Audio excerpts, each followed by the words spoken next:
সেটা হচ্ছে Samsung A20 battery জনিত সমস্যা। আসসালামু আলাইকুম, আমি মাহাদি আইফিস ফার্স্ট ল্যাব থেকে বলছি। আজকে আমাদের হাতে একটি ফোন আসছে, সেটা হচ্ছে স্যামসাং A20 ব্যাটারি জনিত সমস্যা।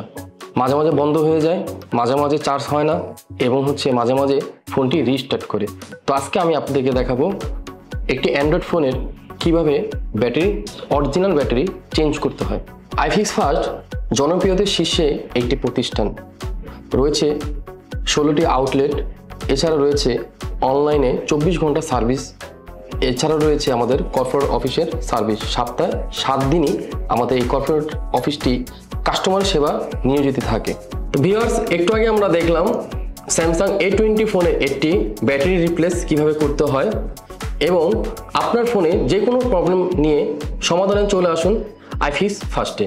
তো সকলে সুস্থ থাকুন, ভালো থাকুন, আল্লাহ হাফেজ। দেখা হবে পরবর্তী ভিডিওতে।